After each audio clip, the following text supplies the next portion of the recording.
Now, good morning, class. Actually, we were in the last class that we were out there of the nutrition in animals.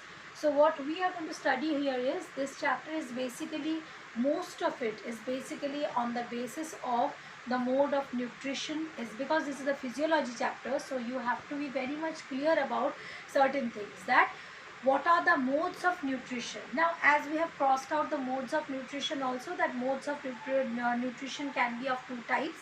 One was the holozoic mode of nutrition, saprophytic mode of nutrition, autotrophic mode of nutrition. Now we will go to what is the basic structure of nutrition, means who depends on which one. Very simply to say, who depends on whom. The first of all, first when we start off is the producers. Who are the producers?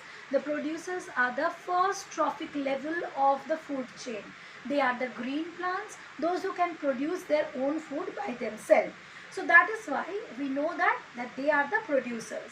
As we move from the producers to the next part, that will be the herbivores. Who are these herbivores? The herbivores will be the actual green plant consumer. Do I get my point here? The green plant consumer.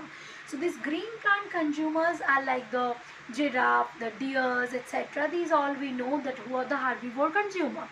Next, after we cross those who are only dependent on the green plants for their food, the plant system.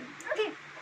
So not only the herbivores have a very good energy, the energy more than the carnivore. Why? Because they are directly consuming the product from the producers only. Okay. Next we move to the carnivore part. Who are the carnivores? The basically carnivores are those section of the animals or organisms, those who depend totally on the flesh of other animals. So though that is the carnivorous part. Okay. So they obviously they have some structural definitions. They have canines, they have longer canines, etc. Why do they do that? Because their main idea is to eat and get the nutrition directly from the herbivores. After we cross the carnivore, we come to a middle class change, which is called the omnivorous class. What is omnivorous? Like we are the omnivores, a holozoic nutrition based. Why? Because we either have the total plant, or we have a total animal, or we have parts of plant, or we have parts of animals. So that is why this is the omnivorous class, which locates in between herbivores and the carnivores part.